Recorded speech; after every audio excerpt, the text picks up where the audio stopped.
Bismillah. Assalamualaikum warahmatullahi wabarakatuh.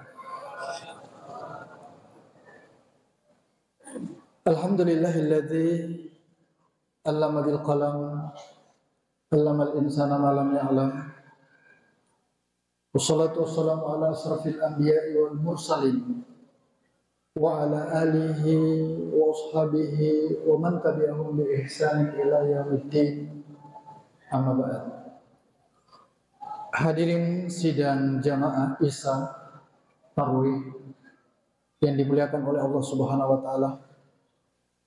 Mari senantiasa kita panjatkan puji dan rasa syukur kita kehadirat Allah Subhanahu wa taala atas limpahan rahmat, taufik, begitu pula hidayahnya kepada kita sekalian, sehingga sesibuk apapun juga kita dengan aktivitas, dengan pekerjaan kita, tetap kita luangkan waktu untuk hadir di tempat yang mubarakah ini, tentunya dalam rangka beribadah kepada Allah Subhanahu wa taala. Salam dan taslim mari senantiasa kita kirimkan kepada junjungan kita Nabiullah Muhammad sallallahu alaihi wasallam beserta seluruh keluarga, sahabat-sahabat dan pengikut-pengikutnya, karena atas kerja keras beliau lah, begitu pula perjuangan dan pengorbanannya, sehingga Islam sebagai ajaran keselamatan dunia dan akhirat masih dapat kita nikmati sampai saat sekarang ini, dan semoga sampai akhir hidup kita tetap dalam keadaan iman dan Islam di sisi Allah Subhanahu wa taala. Jamaah tarawih rahimakumullah. Setiap orang dalam kehidupannya, apapun itu pekerjaannya, apapun itu profesinya, pasti selalu berharap, selalu berkeinginan bahwa apapun yang dia perbuat, apapun yang dia kerjakan, itu bisa mendatangkan hasil. Ya. Sesusah apapun pekerjaan kita, serumit apapun aktivitas, usaha kita, yakin dan percaya saja, tidak ada orang yang mau gagal, tidak ada orang yang mau terpuruk dalam aktivitasnya. Ya. Kenapa demikian jamaah sekalian? Kenapa kita selalu berharap bahwa kalau kita bekerja, kalau kita berusaha, itu ingin berhasil, ingin sukses, karena di balik kesuksesan yang kita peroleh, di situ ada keuntungan yang kita rasakan, dan kalau kita untung, insya Allah kita dalam keadaan nikmat atau dalam keadaan bahagia. Ya. Tapi sebaliknya, ketika usaha kita gagal, pekerjaan kita terpuruk, tentu yang akan kita rasakan adalah kerugian. Dan ujung-ujungnya itu, dari kerugian yang kita rasakan adalah penderitaan atau susah. Nah, hidup ini jamaah sekalian, percaya atau tidak, yakin atau tidak, kita sebenarnya tidak pernah lepas dari dua keadaan. Ya. Tidak akan pernah kita lolos dari dua keadaan di hidup kita. Apa itu jamaah sekalian? Kalau kita tidak berada dalam kebahagiaan atau dalam keadaan nikmat, maka tentu pasti kita berada dalam keadaan susah atau menderita. Itu saja yang kita rasakan dalam hidup ini. Di dalam masjid ini, ya, boleh jadi keadaan itu ada dua. Boleh jadi ada yang bahagia, ya, tapi sebaliknya mungkin juga ada yang menderita. Tidak usah terlalu jauh, Ramadan saja jamaah sekalian. Datangnya Ramadan itu kalau kita tidak sikapi dengan iman, maka yang akan kita rasakan adalah penderitaan. Ya. Kenapa? Ya. Kalau bukan iman, ya, dan keyakinan yang kuat kepada Allah Subhanahu wa taala, ya, dalam menjalankan perintah-perintahnya, puasa di siang hari, ya, sholat di malam hari, saya kira pasti kita menderita. Ya.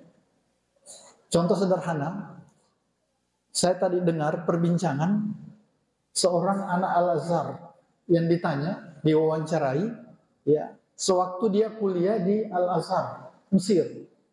Ya, dia ambil jurusan tafsir hadis. Kemudian diajak sama dosennya untuk sholat tarawih berjamaah.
Tetapi kemudian ternyata di sampingnya itu ada kakek-kakek.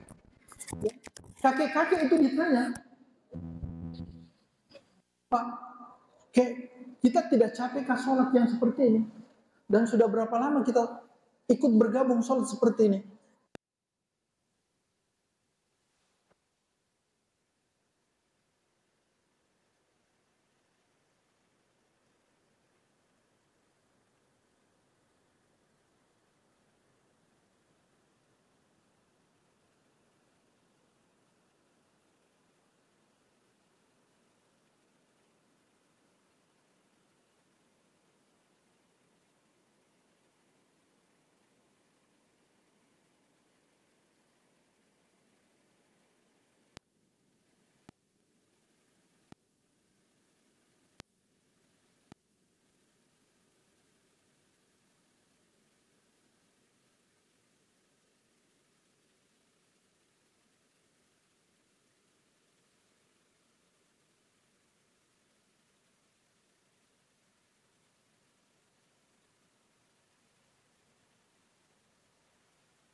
Orang yang melakukan ibadah di sisi Allah, kalau didasarkan atas dasar iman dan mencari ridha Allah, insya Allah pelaksanaan ibadah yang kita lakukan itu akan mendatangkan kebahagiaan. Banyaklah contoh yang kita bisa lihat jamaah sekalian, seperti Rasulullah SAW itu sholat tengah malam, dan sholatnya itu tidak sama dengan kita. Kalau beberapa riwayat yang saya baca itu, beliau itu sholat karena bagi beliau sholat lain itu adalah kewajiban. Dan dia merasakan kebahagiaan ketika dia melaksanakan sholat. Kenapa? Karena iman yang berbicara. Intinya, apapun yang namanya ibadah yang ditujukan oleh Allah Subhanahu wa Ta'ala kepada kita, itu tujuannya untuk membahagiakan hambanya. Sholat yang kita kerjakan sesungguhnya adalah untuk membahagiakan kita. Makanya Allah kan nyampaikan kepada kita, akhir sholat lezikri, dirikan sholat untuk mengingat aku. Kenapa? Karena sholat itu dapat menenangkan hati kita. Ala bizikrillahi tatma'innul qulub. Hanya dengan mengingat sholat hati jadi tenang. Itu contoh terkait dengan sholat. Begitu juga terkait puasa. Puasa yang kita kerjakan sesungguhnya itu adalah jalan kebahagiaan. Dan Nabi juga menyampaikan kepada kita, lisa'imi farhatan. Bagi orang yang berpuasa ada dua kebahagiaan. Farhatun inda fitri wa farhatun inda liqa'i rabbih. Itu orang yang berpuasa. Ada dua kebahagiaan. Kebahagiaan yang pertama ya mas sekalian adalah kebahagiaan pada saat berbuka puasa. Coba misalnya, pada saat kita menjelang puasa, sebelum kita nyantap hidangan yang ada di hadapan kita, itu bahagianya kita sudah luar biasa. Pada saat orang sudah ngaji di masjid, pada saat orang sudah salawat di masjid, di situ kebahagiaan terasa sekali, ya, bagi orang yang berpuasa. Terasa ya, nikmat. Bukan karena di depan kita itu ada cendol, ada palu untung, ada jalan kote dan lain sebagainya. Bukan karena itu. Tapi ada kebahagiaan yang lahir dari hati kita, yang lahir dalam diri kita, yang tiba-tiba pada saat itu kita merasa senang sekali pada saat selesai kita melaksanakan yang namanya puasa. Dengan catatan tadi, puasa itu didasari atas dasar mencari ridha Allah, atas dasar iman. Karena Rasulullah SAW juga menyampaikan kepada kita, ya, man sama Ramadan, itu terkhusus untuk Ramadan, man sama Ramadan, imanan wa ihtisaban, ghufira lahu ma taqaddama min dzambihi. Barang siapa yang berpuasa di bulan Ramadan atas dasar iman dan mencari ridha Allah, ghufira lahu ma taqaddama min dzambihi, maka Allah akan mengampuni dosa-dosanya yang kita lalui. Nah, secara hakikat, sesungguhnya yang membuat kita menderita dalam hidup itu adalah dosa yang sekalian. Sementara ketika kita melaksanakan puasa, insya Allah dosa kita gugur. Jadi di saat kita melaksanakan yang namanya puasa dan pada saat kita akan berbuka puasa, di situ dosa-dosa kita sudah mulai bergugur. Dan disitulah kita rasakan yang namanya kebahagiaan. Jadi sesungguhnya yang membuat kita menderita dalam hidup ini adalah dosa yang kita lakukan. Logikanya kenapa orang takut mati? Ya. Kalau kita pikir, kenapa kita takut? Sebab kita punya anggapan bahwa kalau kita mati itu belum ada jaminan apakah kita bahagia atau menderita. Apakah pada saat kita masuk di kubur dapat kenikmatan kubur atau dapat siksa kubur. Itu yang membuat kadang-kadang kita ada dalam hidup, ya, walaupun kita ini hanya sholat. Kenapa? Karena di situ masih kita rasakan adanya dosa yang melekat pada kita. Itulah yang membuat kita selalu merasa takut. Tapi di zaman Rasul, sahabat-sahabat ketika dipanggil perang, jihad fisabilillah,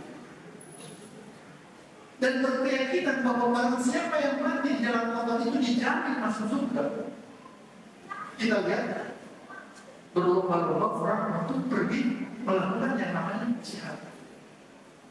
Sepanjang kita yakini bahwa hidup kita ini insya Allah dekat dengan Allah, diampuni dosa kita, maka di situ ada keberanian tersendiri menghadapi yang namanya kematian. Nah, itulah sebenarnya puasa. Ketika orang berpuasa yang kedua kata Nabi, ada keberanian pada saat kita menghadapi yang namanya sakaratul maut. Makanya kita dikatakan wa farhatun inda liqa'i rabbih. Itu kebahagiaan yang kedua bagi orang yang berpuasa pada saat berjumpa dengan Tuhan. Dan dia mau berjumpa dengan Tuhan. Itu orang yang berpuasa. Sebab apa jemaah sekalian? Itu dikisahkan ketika orang mau meninggal dalam beberapa riwayat pernah saya baca. Salah satu itu yang dikutip dalam buku Ibnu Taimiyah. Itu ketika Imam Ahmad bin Hanbal, itu salah satu imam mazhab dari tempat imam mazhab yang cukup terkenal. Ahmad bin Hanbal tatkala menghadapi sakaratul maut, itu anaknya datang membasuh jenggotnya yang penuh dengan keringat, dagingnya yang penuh dengan keringat. Karena salah satu ciri orang yang mati dalam keadaan husnul khatimah, salah satu cirinya saya katakan adalah ketika dahinya berkeringat, penuh dengan keringat.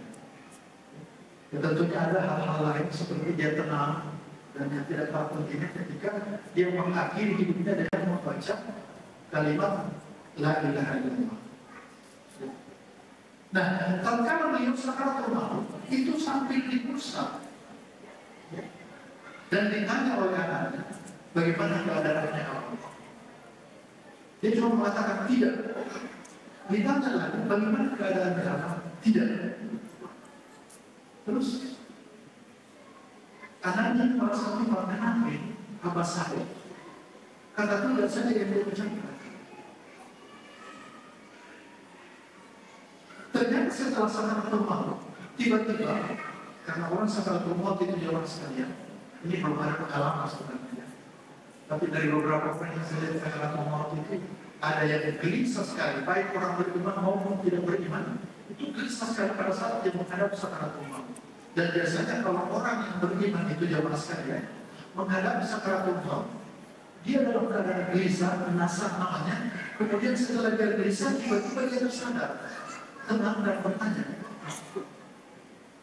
Dia kadang-kadang tenang itu, bangkit kemudian malah bertanya kepada dia, ada apa ini? Kenapa ini keadaan saya? Dan di situ biasanya tidak lama lagi dia meninggal. Dan itu banyak kisah dari ulama seperti itu kisahnya. Setelah dia menghadap sakaratul maut yang luar biasa, tiba-tiba sejenak tersadar dan di situ dengan mudah dia mengucapkan kalimat La ilaha illallah, kadang-kadang dia berkesan. Dan itulah yang terjadi pada Imam Ahmad. Tapi sebelum dia ini ditanya sama anaknya, Abang, apa yang terjadi tadi waktu saya tanya, saya usap jenggotnya, saya usap dahinya yang penuh dengan keringat, lantas abang mengatakan tidak. Dia bilang, nah ketahuilah bahwa iblis itu selalu datang berjuang di saat akhir kehidupan kita. Di situ kadang berbentuk, ya, orang-orang yang paling dicintai. Dan ini sering saya dengar dari orang-orang yang menjelang meninggal, ya. Kadang-kadang dia ngomong, sudah ada di depan itu orang tuaku yang mau jemput saya. Nah, ternyata Imam Ahmad ini itu di sebelah kanannya didampingi oleh iblis yang menyerupai bapaknya. Kemudian dia menanya, dia berpaling dari agama Islam. Dia bilang, ikutlah dengan saya, karena saya ini mati dalam keadaan kesana. Lantas ketika itu Imam Ahmad mengatakan tidak. Nah, setelah itu pergi bapaknya yang sebenarnya iblis menyerupainya, datang lagi di sebelah kirinya itu ibunya. Dia bilang, ini ibu dulu yang menyusui kamu, nah, ikut dengan saya. Sekarang saya mati dalam keadaan yang bunyi, ikut saja dengan saya. Lantas Imam Ahmad mengatakan tidak. Nah, setelah itu lepas dari itu, lantas dia tersadar. Dan itulah yang dia pesankan kepada kita, bahwa menjelang sakaratul maut seseorang itu akan datang iblis berbentuk manusia. Yang kadang membawakan minuman yang ini, yang segar sekali ketika kita dalam keadaan haus sekali. Kata Abu Zakaria ketika dia meninggal, iblis itu datang. Dan kalau kita lepas dari ujian itu, kemudian disitulah diperlihatkan tempatnya orang-orang yang rajin berpuasa, rajin beribadah kepada Allah, sehingga surga yang akan dia tempati sebelum dia meninggal, itu dia sudah lihat. Sehingga pada saat itu orang yang meninggal itu akan tersenyum, ya, bercahaya bukan, berseri-seri bukan. Dan di situ turun panggilan Allah yang diabadikan dalam surah Al-Fajr, ya ayyuhan nafsul mutmainnah, wahai jiwa yang tenang, irji'i ila rabbiki radiyatan mardiyah, kembalilah ke Tuhanmu dalam keadaan ridha dan diridhoi, wadkhuli fi ibadi, masuklah ke dalam golongan hamba-hambaku, wadkhuli jannati, dan masuklah ke dalam surga. Sehingga orang pada saat itu tersenyum bahagia. Kenapa demikian? Karena dia mampu membentengi dirinya dari godaan iblis. Dan puasa itu adalah latihan buat kita untuk membentengi, bukan hanya membentengi kita di dunia, tetapi membentengi pada saat menjelang akhir hidup kita. Sehingga apa yang dikatakan oleh Rasulullah SAW, "Lisa'il farhatan, farhatun inda fitri, wa farhatun inda qadar." Ada dua kebahagiaan bagi orang yang berpuasa. Yang pertama itu kebahagiaan pada saat dia berbuka puasa, dan yang kedua kebahagiaan pada saat berjumpa dengan Tuhan. Semoga kita termasuk orang-orang yang senantiasa menjadikan puasa sebagai jalan untuk mendapatkan kebahagiaan dunia dan akhirat, begitu pula ibadah-ibadah yang lain. Saya kira demikian dari kurang yang menyebabkan. Billahi taufiq wal hidayah. Wassalamualaikum warahmatullahi wabarakatuh.